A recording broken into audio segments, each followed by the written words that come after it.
Go back to the early autumn and it briefly looked like independence was imminent in Scotland. In the end, hope turned to despair for the nationalists. Scotland voted no, but that really wasn't the end of the story. George Square here in Glasgow was the epicentre of Scottish nationalism during the referendum campaign. Of course, the UK stayed the same geographically, but Scotland changed politically. So now the legacy of that day last September may now be felt on May the 7th. This was the political map of Scotland at the last election. Labour won the lion's share of seats. The Lib Dems was Scotland's second party, with the SNP way behind, and the Conservatives with one seat. Just look at the SNP surge being shown now in current polls.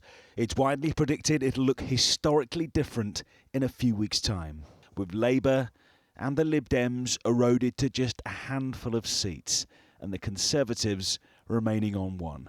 What the referendum seems to have done is to focus the minds of voters in Scotland very much on the future of Scotland. And that, in truth, was always the question they tended to ask themselves in Scottish Parliament elections, whereas in Westminster elections they asked themselves about the future of the UK.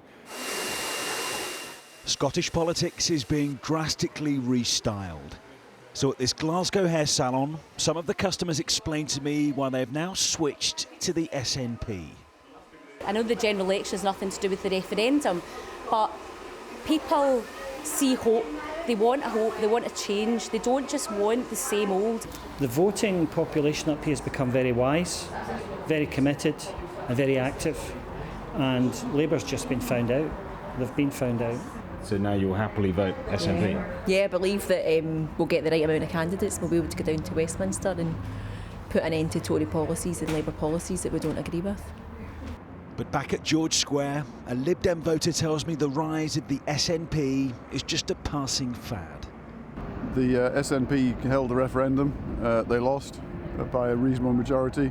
And I think they need to basically shrink back into the wilderness. In 3 weeks' time, the kind of political change which used to take decades may well happen in one night.